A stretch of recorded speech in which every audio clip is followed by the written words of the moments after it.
നമസ്കാരം. വെനസ്വേലയിൽ ജനാധിപത്യപരമായ അധികാരമാറ്റം വരുന്നതുവരെ അമേരിക്ക ഭരിക്കുമെന്ന് പ്രസിഡന്റ് ഡൊണാൾഡ് ട്രംപ് പ്രഖ്യാപിച്ചു കഴിഞ്ഞു. സുരക്ഷിതവും ശരിയായതും വിവേകപൂർണവുമായ ഒരു കൈമാറ്റം സാധ്യമാകുന്നതുവരെ ഞങ്ങൾ ആ രാജ്യം ഭരിക്കും. കഴിഞ്ഞ കുറെ വർഷങ്ങളായി അവിടെ നടന്നതുപോലെ മറ്റൊരു സാഹചര്യം ഇനി ഉണ്ടാക്കാൻ ഞങ്ങൾ ആഗ്രഹിക്കുന്നില്ല എന്നും ട്രംപ് വ്യക്തമാക്കി. വെനസ്വേലൻ പ്രസിഡന്റ് നിക്കോളാസ് മഡുറോയും ഭാര്യയും സൈന്യത്തിന്റെ പിടിയിലായി എന്നും ഇരുവരും അമേരിക്കയിൽ വിചാരണ നേരിടേണ്ടി വരുമെന്നും അദ്ദേഹം അറിയിച്ചു.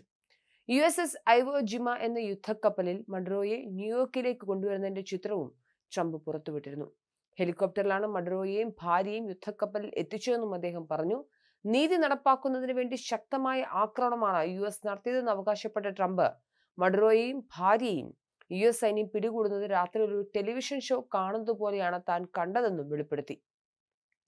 അറസ്റ്റ് ചെയ്തതിന് പിന്നാലെ നിക്കോളാസ് മഡുറോയുടെ ദയനീയമായ ഒരു ചിത്രവും ട്രംപ് തന്റെ ട്രൂത്ത് സോഷ്യൽ അക്കൗണ്ടിലൂടെ പങ്കുവച്ചു. ചാരനിറത്തിലുള്ള ട്രാക്ക് സ്യൂട്ട് ധരിച്ച് കയ്യിൽ ഒരു പ്ലാസ്റ്റിക് വാട്ടർ ബോട്ടിലുമായി ഇരിക്കുന്ന മഡുറോയുടെ ചിത്രമാണിത്. അദ്ദേഹം എവിടെയാണെന്ന് തിരിച്ചറിയാതിരിക്കാൻ കറുത്ത പ്ലാസ്റ്റിക് മാസ്ക് കൊണ്ട് കണ്ണുകളും EMF കൊണ്ട് ചെവികളും മൂടിയിട്ടുണ്ട്. ഒരു രാജ്യത്തിന്റെ തലവനായിരുന്ന വ്യക്തിയുടെ ഏറ്റവും അന്തസ്സില്ലാത്ത ചിത്രമാണിതെന്നും രാഷ്ട്രീയ നിരീക്ഷകർ വിലയിരുത്തുന്നുണ്ട്. മഡുറോയുടെ ഭാര്യ സീലിയ ഫ്ലോറസിനെതിരെയും ക്രിമിനൽ കേസുകൾ ചുമത്തുമെന്ന് ട്രംപ് അറിയിച്ചിട്ടുണ്ട്. മഡുറോയുടെ മയക്കുമരുന്ന് ആയുധക്കടത്ത് പദ്ധതികളിൽ സീലിയയ്ക്കും പങ്കുണ്ടെന്നാണ് അമേരിക്കയുടെ കണ്ടെത്തൽ. മഡുറോയെയും ഭാര്യയെയും ഉടൻ തന്നെ മാൻഹട്ടനിലെ കോടതിയിൽ ഹാജരാക്കും. അമേരിക്കൻ നീതിന്യായ വ്യവസ്ഥയുടെ പൂർണ്ണമായ ശക്തി അവർ ഉടൻ നേരിടും എന്നും ട്രംപ് മുന്നറിയിപ്പ് നൽകി. അർദ്ധരാത്രി 2 മണിയോടെയാണ് ഡെൽറ്റ ഫോഴ്സ് മഡുറോയുടെ കിടപ്പുമുറിയിലേക്ക് ഇരച്ചു കയറിയത്. വെനസ്വേലയിലെ 5 കേന്ദ്രങ്ങളായി നടന്ന ഈ സൈനിക നീക്കത്തിൽ ആർക്കും പരിക്കേറ്റിട്ടില്ലെന്നാണ് അമേരിക്കൻ വാദം.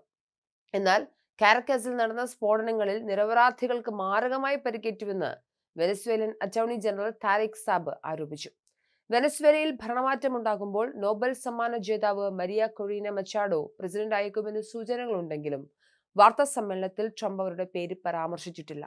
നിലവിൽ മഡുറോയെ USS ഐവോ ജിമ എന്ന യുദ്ധക്കപ്പലിൽ പാർപ്പിച്ചിരിക്കുകയാണെന്ന് മാത്രമാണ് ഏറ്റവും ഒടുക്കം പുറത്തുവരുന്ന വിവരങ്ങൾ. അവിടെ നിന്ന് വിമാനമാർഗം ന്യൂയോർക്കിലേക്ക് കൊണ്ടുപോകുമെന്നുമാണ് ട്രംപ് അറിയിച്ചത്.